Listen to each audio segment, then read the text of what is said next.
আমার গণেশ পুজো স্টার্ট করার পিছনে একটা কারণ আছে, একটা কাহিনী বলতে পারো। আমার হাজব্যান্ড একবার, আমরা কলকাতায় গেছিলাম, তখন স্টেশনের পাশে একজন ছোট্ট ছোট্ট দুটো গণেশ ঠাকুর নিয়ে বসেছিল।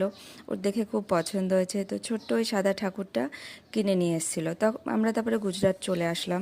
আসার পরে ঠাকুরটা এভাবে প্যাক করাই ছিল। এবার গণেশ পুজো আসলো, সবাই ঘরে ঘরে গণেশ ঠাকুর বসাচ্ছে।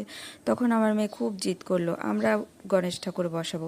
দিয়ে আমি বললাম, নতুন ঠাকুরটা প্যাক করা আছে, তাহলে ওই নতুন ঠাকুরটারই এবার পুজো করি। এবার যেই ঠাকুরটা বসালাম, পুজো করলাম। যখন আমার আশেপাশের লোকজনকে ডাকলাম, দিয়ে ওরা বলল সকাল সন্ধ্যে আমরা আরতি করতে আসবো, প্রসাদ ভোগ সব বানাতে হবে, 10 দিন ঠাকুরকে রাখতে হবে। তো রাখলাম 10 দিন। তারপরে গিয়ে বিসর্জন দেওয়ার টাইমে আর আমি বিসর্জন দিতে পারছি না।